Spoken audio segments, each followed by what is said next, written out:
Estação Cidadania, Educação e Desenvolvimento Social na Rádio da Universidade. Produção e apresentação, Brenda Vidal. Boa tarde. Começa agora Estação Cidadania, uma realização do DEDS, Departamento de Educação e Desenvolvimento Social da Pró-Reitoria de Extensão da URGS, que toda quinta-feira, à 13h, está aqui na Rádio da Universidade. Nos dias 19 e 20 de abril, aconteceu o primeiro encontro de NEABs, Núcleos de Estudos Afro-Brasileiros e Indígenas do Rio Grande do Sul, na Faculdade de Educação da URGS. O Estação Cidadania discutiu mais sobre esse tema e hoje traz a segunda parte da entrevista com o presidente da ABPN, a Associação Brasileira de Pesquisadores Negros, Paulino Cardoso. Estação está no ar, fique com a gente!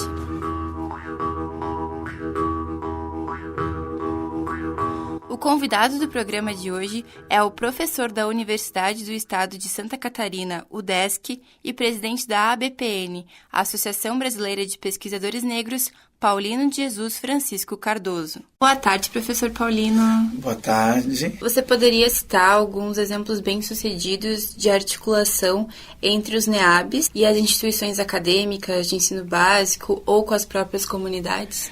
Nós fizemos um esforço imenso para mostrar que nós podemos ser parceiros. Por quê? O movimento social precisa, muitas vezes, desse lugar legitimado que a universidade possui na sociedade. E se ele for bem articulado, é capaz de fazer, de produzir frutos fantásticos. Eu acho que o maior exemplo deles é a política de ações afirmativas. Se hoje nós podemos ter milhões de brasileiros, pobres em especial, negros e indígenas, nas universidades, é porque o movimento social se articulou com os núcleos, se articulou com os intelectuais do interior da universidade para convencer a universidade e a sociedade de que políticas de promoção da igualdade eram absolutamente necessárias. Esse, para mim, é um dos maiores exemplos. Né? Agora, nós podemos também atuar junto em duas dimensões importantes. Uma é no monitoramento da política pública. Então, nós atuamos juntos, por exemplo, no processo de implementação da Lei 10.639. O movimento social cobrando, exigindo na Justiça, no Ministério Público, que haja o cumprimento, e nós fazendo a formação de professores e pesquisando novas metodologias que tornem a escola e a educação básica menos eurocêntrica e monocultural. Eu acho que a gente contribui também no sentido de renovar o discurso do movimento negro, porque você sabe que a eficácia da determinação, ela não se dá apenas pela capacidade de cortar, rasgar, mas produzir um determinado domínio de real que nos impede de pensar para além do estabelecido, para além do já dado. É como se a gente ficasse aprisionado dentro de grandes cadeias, dentro do campo do opressor. Então, a universidade, os intelectuais, os acadêmicos, eles podem contribuir com o movimento social para romper esses limites da própria hegemonia. Você poderia falar um pouquinho sobre a Resolução 02/2015 do MEC, que define as diretrizes curriculares nacionais para a formação inicial e continuada em nível superior e implementa a disciplina de educação das relações étnico-raciais.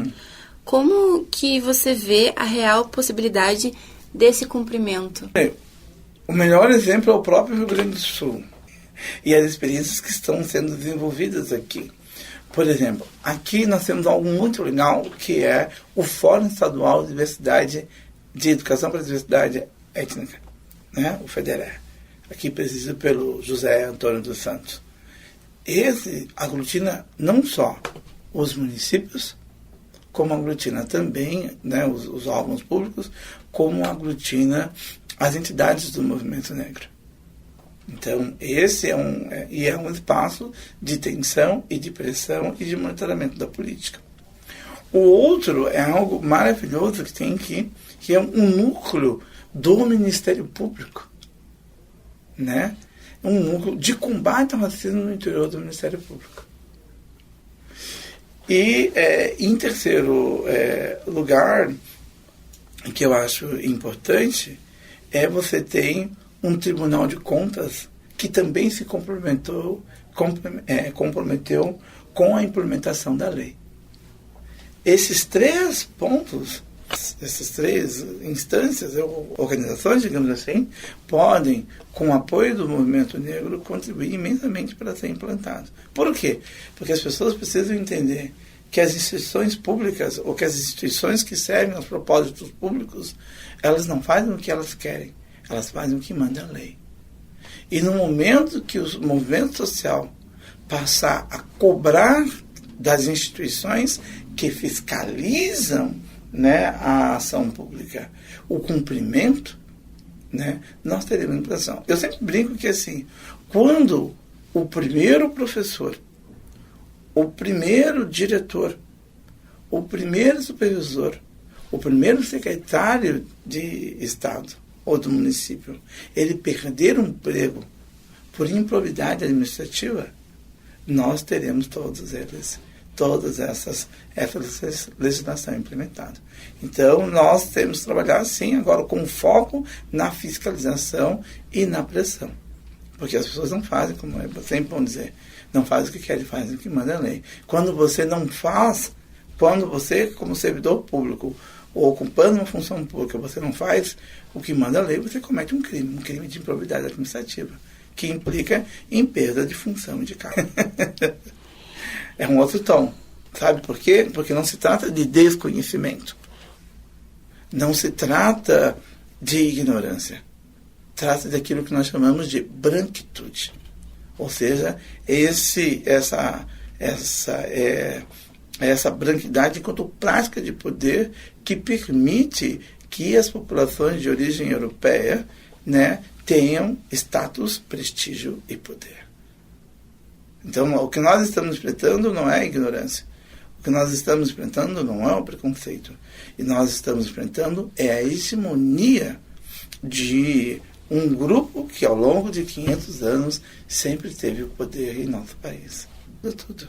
Uhum. Porque agora o nosso foco não é mais nos afros e nas desigualdades sofridas por nós. A gente tem que levar em consideração os privilégios que os brancos têm por ser brancos. E as coisas não acontecem porque os brancos se recusam a ceder. Né? Como dizia Guerreiro Ramos, um dos maiores teóricos da administração, um grande político, um grande sociólogo, ele dizia que o problema do racismo é um problema de psicopatologia do branco brasileiro.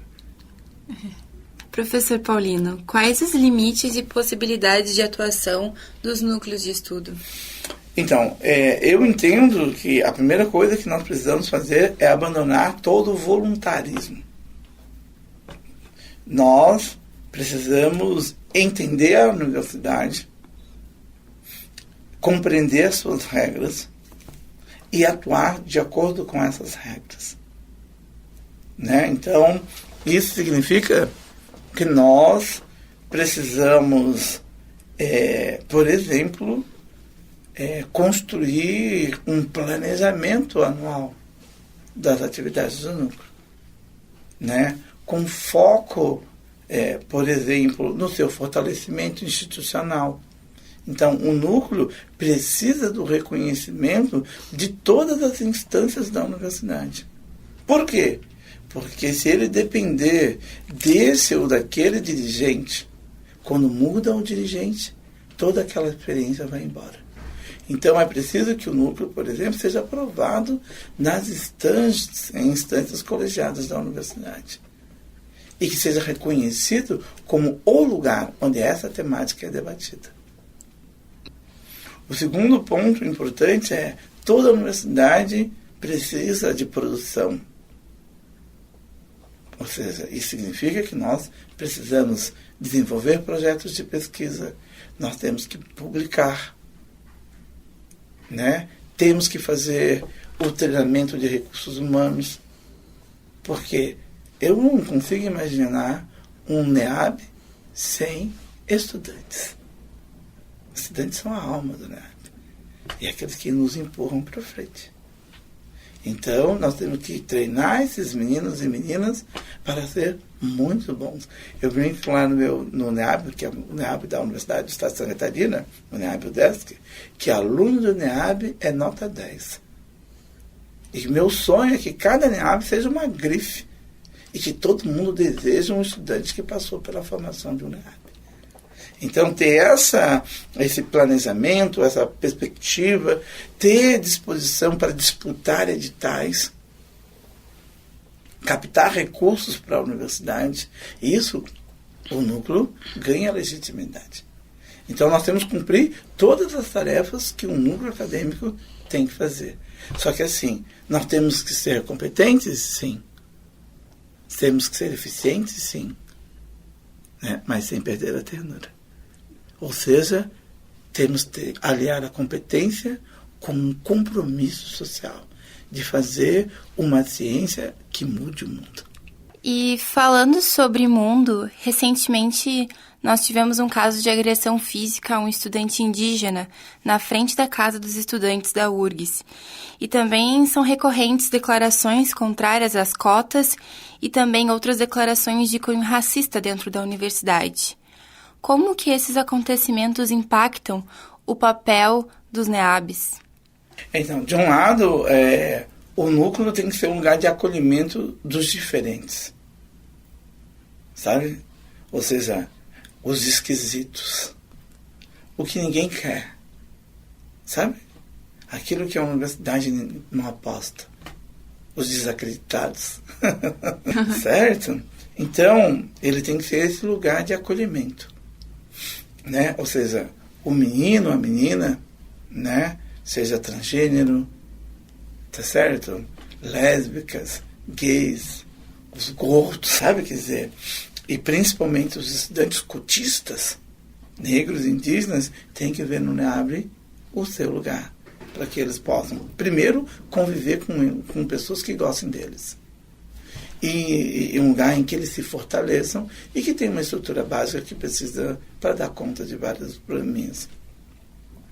Em segundo lugar, e por conta dessa relação de confiança com esses estudantes, o NEAB tem que estar sempre na linha de frente da defesa da igualdade e do combate ao racismo no interior da universidade. Em terceiro lugar, e que é muito importante, né, os NEABs precisam também ter uma visão ampla.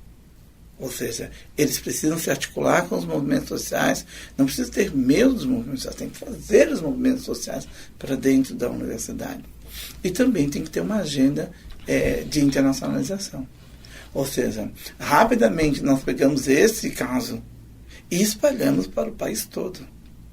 No momento que chegou, porque como eu dou um pouco, no momento em que as imagens chegaram, nós jogamos na lista do consórcio e na lista das entidades do movimento negro.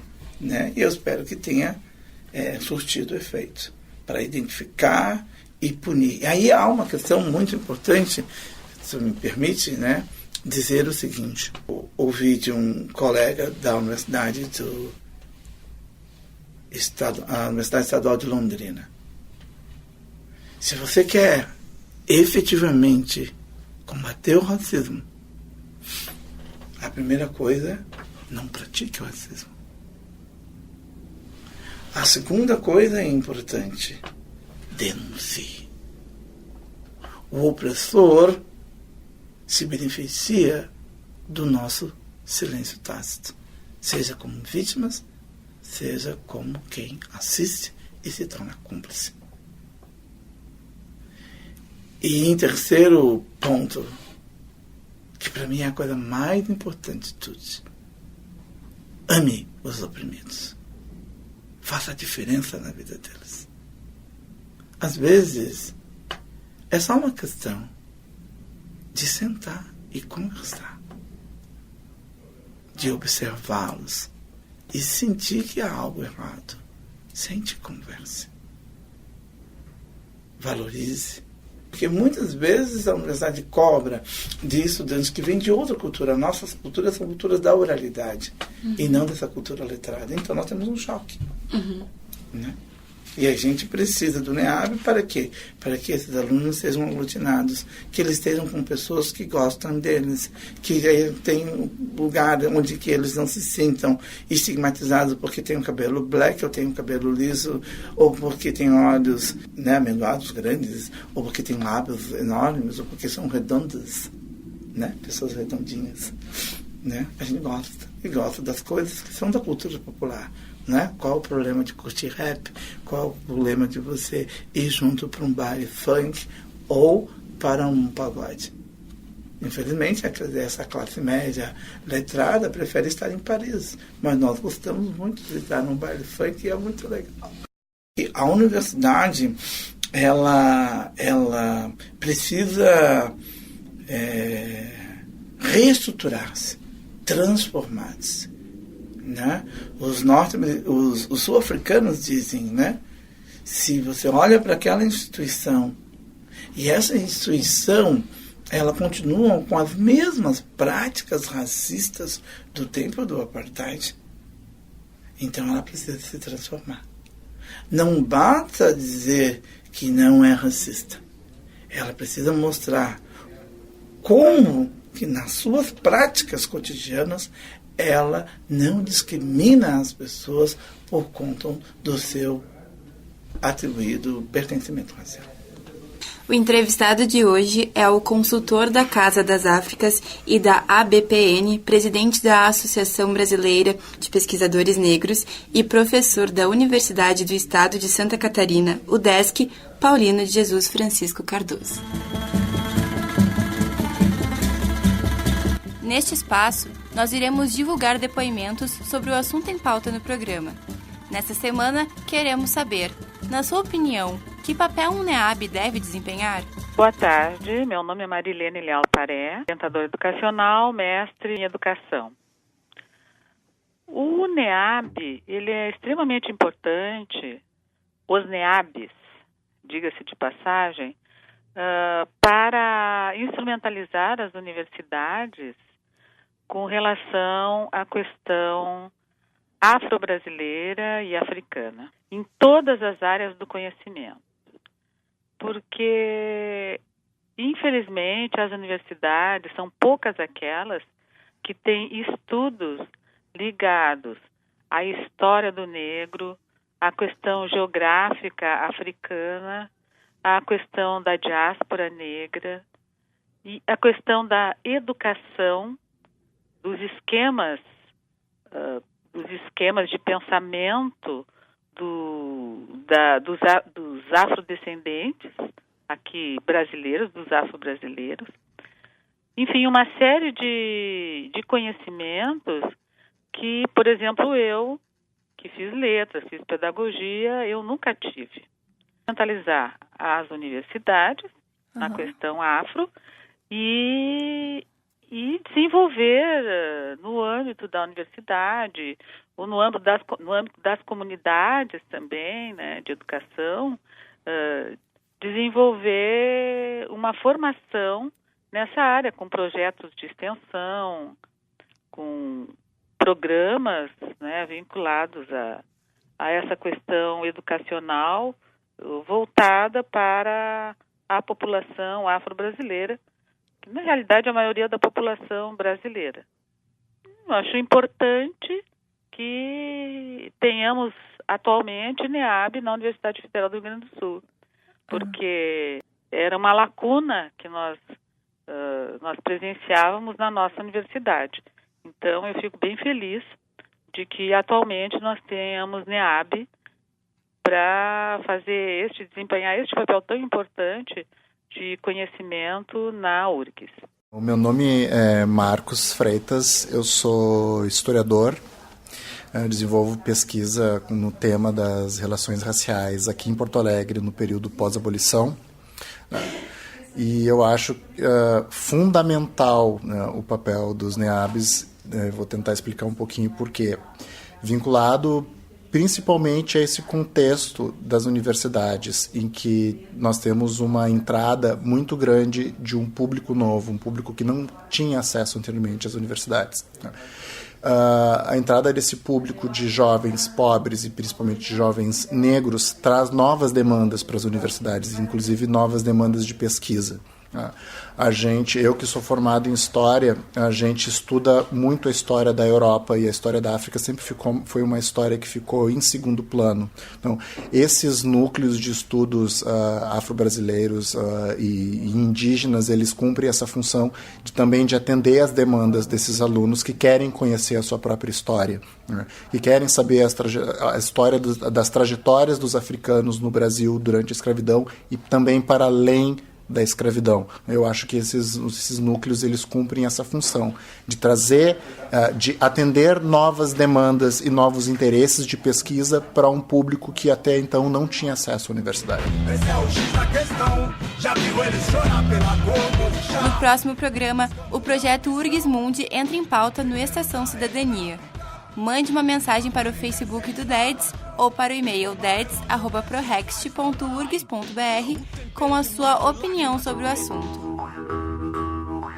Estação Cidadania é uma realização do Departamento de Educação e Desenvolvimento Social, da Pró-Reitoria de Extensão da URGS. O programa vai ao ar todas as quintas-feiras, à 13h, na rádio da Universidade 1080 AM. Produção: Brenda Vidal e DEDS. Coordenação: equipe do DEDS. Gravação e edição: Jefferson Gomes. Até a próxima semana. Tchau!